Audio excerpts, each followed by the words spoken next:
tavba qildim, ayniqsa Real muxlislariga, umuman Realga-da hech qaysi jamoa bunaqa yutmaydi Chempionlar Ligasini.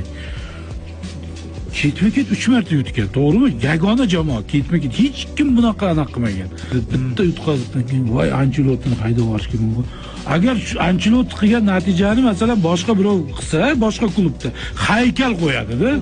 Ha, bular yil qilmagan. Ha, bular darrov haydavor, qamavor buni. Anaqasini mol-mulkini musodara qil. Ha, dahshat. Real plankasi shu endi, xohlasak olmasak shu-da. Qo'yib qolish kerak. O'shaning uchun shu gap bo'ladi. Shuning uchun ham o'sha boya aytildi, Arsenal hozir asosiy mana o'sha to'rttaning ichidagi yutug'i Realni yutganlik.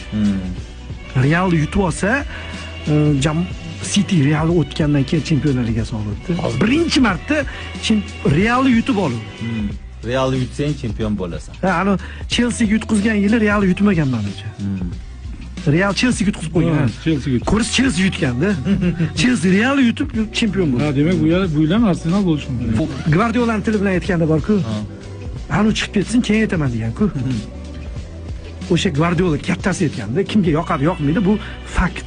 Mana terisidan o'tkazgan odam. Yillar davomida zamonaviy futbolga eng ko'p hissa qo'shgan murabbiy Chempionlar Ligasini biladi, uyini. Tomon ko'p aytadi.